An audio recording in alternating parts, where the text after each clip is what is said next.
Don't ask me why there's so many lights in my garage. Welcome back, everyone. If you're here because you want to see me work on my car and you want to see some progress, you'll see a little progress. You're not going to see me work on my car. It's been like a month since I posted, and honestly, life's been really busy. I just wanted to give you guys a little update of what's going on. I will be working on the car very soon, and we'll start seeing some progress really soon, I do promise. But let me bring you through what I've done to the car in the meantime, and some decisions I've made about the car, and where we're going from here. All right, so firstly, I do want to know, this is gonna be a quick video. So if I ramble on, just tell me to stop. Perfect. All right, first thing we notice is there is somewhat of a dash here. Now, I'm still struggling to figure out what I want as a final dash, but something that is stopping me from completing this is the fact that I don't know what I want to do with the dash, and at the moment, there's so much wires everywhere, and I need to figure it out. I'm trying to get it in my mind now that I want this car running this summer, and I'm not going to be able to have it finished in perfection by this summer. Lens is so number one, I want to finish the dash even if it's temporary. So right now the plan is we have this just flat dash. We're going to have a piece here. I just need to get a little more of this 1x1 tubing. Right now I just have this in place. But basically there'll be something here. Up here is going to be the dash, which is the, I think my brother's is in, yeah, which is a digital dash from a UTV or an off-road, like a Razor or something like that. That'll be up there, and then down here will be my ignition and all my switches for my lights and horn and hazards and things like that. And then we still need a new steering wheel, but for now this is just in place. We need the seat rails in, even just to test it. I still want to like rhino coat everything like a truck bed line, just to give it some context. I thought about carpeting it. I still might. That's something that's not super important. Last thing you guys saw was the trunk or the boot.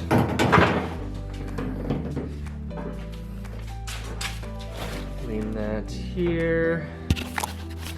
Don't tell my brother. And so some decisions have been made in terms of the trunk. So the last video you guys saw, I didn't quite complete my gas tank project. If you haven't watched that, basically I decided I was gonna put the gas tank in the end, or in the trunk. I made this nice little template for it to sit in and secure to some bars that I welded in there. But the problem is right now this is reversed to where I had it.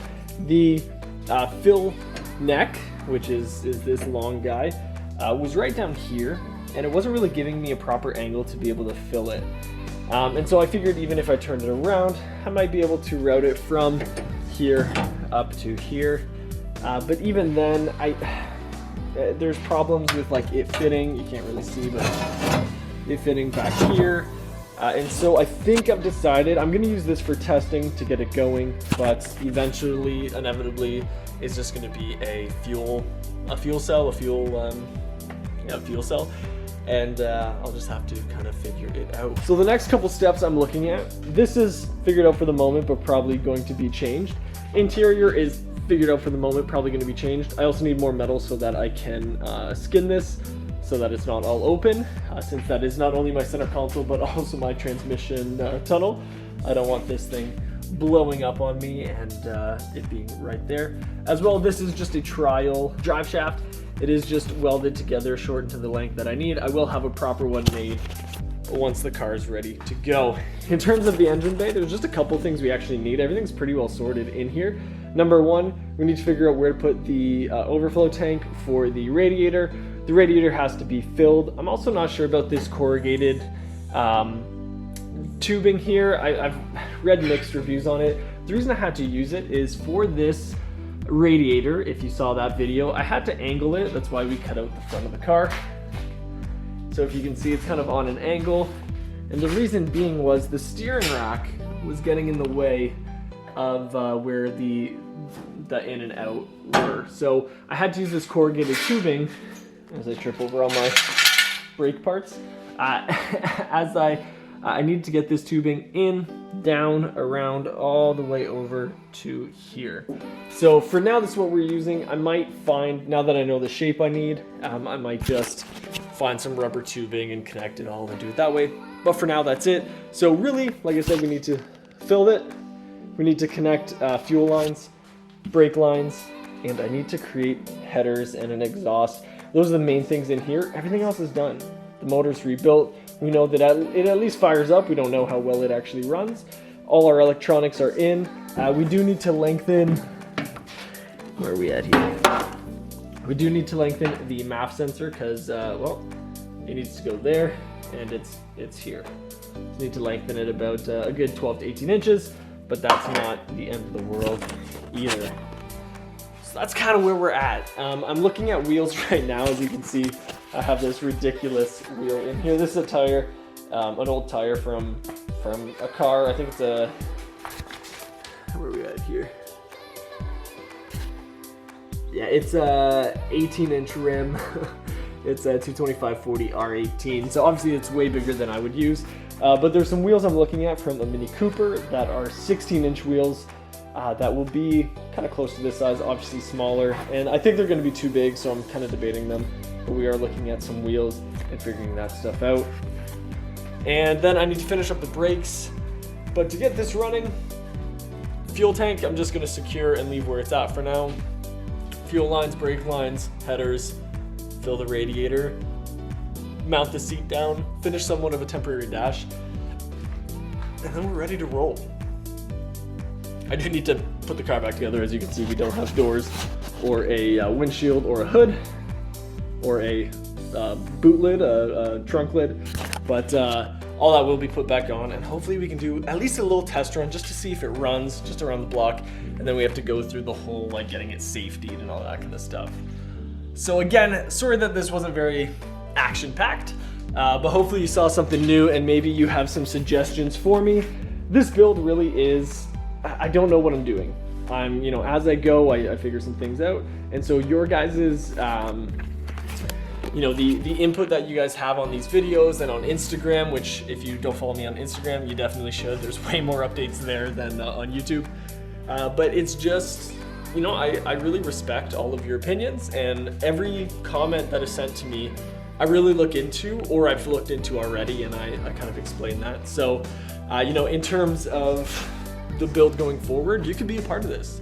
If you have an idea for me, either in terms of a dash or a way that I can make custom headers, or a way that I can fit a fuel tank with an exterior fuel pump, that's my big issue with it, let me know. And I would love to hear it, and I would love to talk to you and figure out how to do this, because I want to get this car on the road as quickly as possible, and I need your help for that. So let me climb up in here for a sec. Move my tools. All these electrical.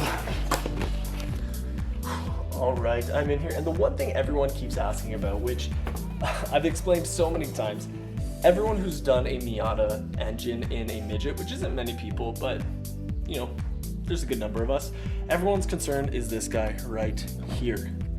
They want to know how you shorten it, how to get it where you want it. And honestly, guys, like where I'm sitting, this is my position.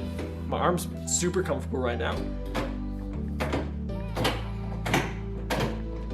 I can shift through all the gears, no problem. Would it be better if it was up here, my arm was forward? Yeah, but as it stands, my arm's comfortable. I'm gonna keep it here. If later on I find that it's kind of annoying, I've left a space here. You can see this is the line where that's going to go. So as of right now, that's for a cup holder, but if I need to move the shifter up, you know, 6 or 8 inches, I can do that. But for now, this is good to me. So thank you guys so much for watching. I do appreciate it. I'm sorry I haven't been posting much, but the uploads will recommence shortly. Thanks for coming along. Follow my Instagram for more updates, and we'll see you guys in the next one. See ya. Also, I'm recording this part afterwards, but the next thing I'm ordering is fuel lines. If you have any suggestions, whether you're a fan of hard lines, soft lines, you know, a certain mix of the two, please let me know what's easiest, what tools I would need to do that. That's kind of my next thing that I want to get going, and so I would really appreciate your input. All right, see ya. Also, if you're wanting an update on this car, let me know, because this thing is going to be amazing. I'm pumped. A little sneak peek. That motorcycle engine. Here's what the interior is looking like. Gonna have some crazy designs on the inside. My brother is a genius when it comes to this stuff, and he's got great ideas. Hopefully they come to fruition. Anyways, for like the third, fourth, I don't know, fifth time, we'll see you later. Annabelle, you want to say goodbye? You want to say goodbye? All right, let's go inside. Come on.